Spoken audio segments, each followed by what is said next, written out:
Hello students. तो कैसे हैं आप सब।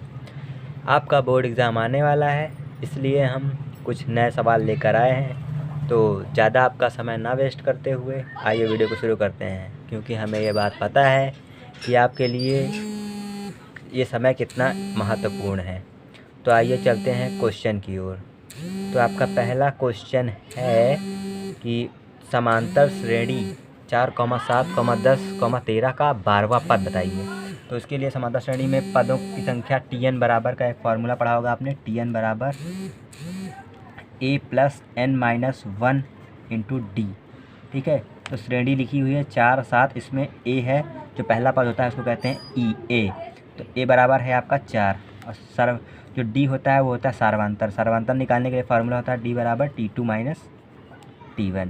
ठीक है, तो T2 है आपका 7 यानी कि टर्म 2, ठीक, यानी कि 7, और T1 है आपका 4। तो ये हो गया आपका d बराबर 3। तो 3 आ चुका है। अब 3 का मान और a का मान हमें पता है, और n का मान वहाँ से होता है जो पद आपको निकालना होता है उसको n की जगह पे रखते हैं। ठीक है, तो Tn बराबर लगा देते हैं हम फॉर्मूला a+n-1 इंटू डी। ठीक है, तो आइए चलते हैं। a का मान है कितना, a का मान है 4, n का मान है आपका 12 माइनस 1 और d का मान है 3 बराबर में 4 प्लस 12 में से 1 गए, ये यहाँ पे हो गया T12 क्योंकि 12वां का पद निकाल रहे हैं। तो T12 में से 1 गया, कितना हुआ 11 इंटू 3। ठीक, तो बराबर में 4 प्लस 33, 11 3 33 गुणा हो गया। अब इसको जोड़ देंगे, 34 प्लस 3 4 37। ठीक है, हो गया। अब आइए दूसरे क्वेश्चन पे चलते हैं। तो आपका दूसरा क्वेश्चन है समांतर श्रेणी 5,8, 11, 14 का 15 पदों तक का योग ज्ञात कीजिए। ठीक है, ध्यान दीजिएगा, इसमें कहा था आपसे कि 12वां पद ज्ञात करना है और इसमें 15 पदों तक का योग ज्ञात करना है। जैसे 5 और 8 को जोड़ेंगे 13 होगा, फिर 11 जोड़ेंगे कितना होगा, इस तरह करते करते 15 पदों तक ज्ञात करना है इसका योग। तो इसमें पदों का योग के लिए आपने फार्मूला पढ़ा होगा Sn, यानी कि सम ऑफ n नंबर्स बराबर n/2, और फार्मूला होता है 2a+n-1 इंटू डी। ये होता है फार्मूला। इसके लिए एक फार्मूला और होता है Sn बराबर n/2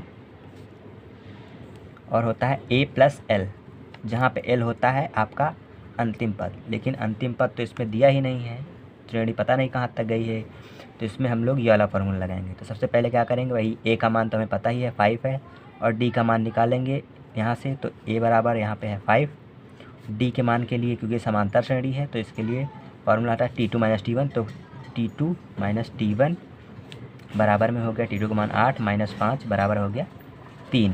ठीक है, तो D बराबर आ गया आपका 3, A बराबर आ गया 5, तो A बराबर 5, D बराबर 3। ठीक, और N बराबर दिया है आपका 15, यहाँ पे N बराबर है 15, मतलब 15 पदों तक ज्ञात करना है, इसलिए 15 लिख लेंगे। तो S15 बराबर n/2, n है आपका 15/2। ठीक, और हो गया 15 n की जगह पे, और 2a का मान है आपका 5 प्लस n का मान है 15 माइनस 1, और d का मान आपका कितना है, यहाँ पे d का मान 3 आया था यहाँ से, तो ये हो गया 3। तो S15 बराबर 15/2 लिख देंगे यहाँ पे ऐसे ही, और 5 दूनी हो गया 10 प्लस 15 में से 1 गए तो हो गया 14 गुणे 3, इतना हुआ। अब उसके बाद में इसको सॉल्व कर लेंगे, तो 15/2 रहने दीजिए, ये हो गया 10 प्लस 14 यहीं होता है 42, तो 42 आ गया। ठीक है, S15 बराबर 15/2 और ये हो गया आपका 42, 10 जोड़ेंगे तो 52 हो जाएगा। अब इसको काट देते हैं, 2 से कट जाएगा क्योंकि मल्टीप्लाई में इसको कट जाएगा। 2 दूनी हो गया 4 और 1 यहाँ से इधर आया, 2 छंग हो गया 12, यानी कि आ गया आपका टोटल आ गया आपका 26 गुणे 15। ठीक है, अब इसका गुणा कर लेंगे, 15 छक्का 90 की 0, हासिल आया 9, और 15 दूनी 30, 30 9 39। तो ये आ गया आपका 15 पदों तक का इस श्रेणी का योगफल। ठीक है, तो बस इतना ही था इस वीडियो में, और अगर वीडियो अच्छी लगी हो तो लाइक करें, और ऐसी वीडियो चाहिए तो हमारे चैनल को सब्सक्राइब करें। धन्यवाद। हमारा वीडियो देखने के लिए।